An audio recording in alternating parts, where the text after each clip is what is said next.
ये दोस्तों आशित भैया को बहुत ही बड़ा गाना लेके आया है, जिस गाने का टाइटल आप लोग देख सकते हो स्क्रीन में, भगिया में आगिया लगाई दे गे। बाप रे बाप, ये गाना बहुत ही लाजवाब है भैया, आप लोग पढ़िए, बहुत ही लाजवाब। ये गाना कब रिलीज होगा, किसी यूट्यूब चैनल से रिलीज होगा भैया, सब इसी वीडियो में हम बताएंगे, तो वीडियो में लास्ट तक बने रहिएगा दोस्तों।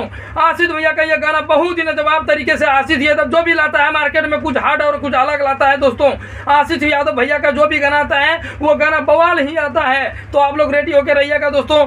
ये गाना जो आ रहा है आशित भैया का बहुत ही खतरा गाना है दोस्तों। कल रात्रि फिल्म से यूट्यूब चैनल से कल 6:30 बजे रिलीज कर दिया जाएगा दोस्तों इस गाने को। कल रात्रि फिल्म को आप लोग सर्च करके, अभी उसका ट्रेलर रिलीज हो चुका है दोस्तों इस गाने का, तो आप लोग कल रात्रि फिल्म को सर्च कीजिए और इस गाने को, अभी ट्रेलर को जाके प्यार दुलार दीजिए। गाना कल 6:30 बजे में आ रहा है दोस्तों। तो जितना भी आशित भैया का फैन है, उम्मीद है कि आप लोग को जानकारी बहुत ही अच्छा लगा होगा। भैया बहुत कर जाते हैं और बहुत मेहनत करते हैं भैया, आप लोग को लाइक कर दीजिएगा ना तो दिल खुश हो जाएगा भाई। प्लीज भाई दोस्त, मेरा जितना भी, मेरा चाचा चाची और भैया जितना भी छोटे भाई मेरा देख रहे हैं, बड़े भाई देख रहे हैं, सबको ही मेरा चैनल को सब्सक्राइब कर लीजिएगा, वीडियो को भी लाइक कर लीजिएगा भैया। बहुत मेहनत से वीडियो बनाते हैं भैया, बहुत इन्फो बोलना पड़ता है, सब कुछ जानकारी लेना पड़ता है, तब जाके वो वीडियो भैया हम अपलोड करते हैं भैया। तो आप लोग लाइक करने में कुछ नहीं जाएगा, लाइक फटाफट आप लोग कर लीजिएगा दोस्तों। फिर मिलते हैं नया धमाका के साथ कोई अपडेट के साथ।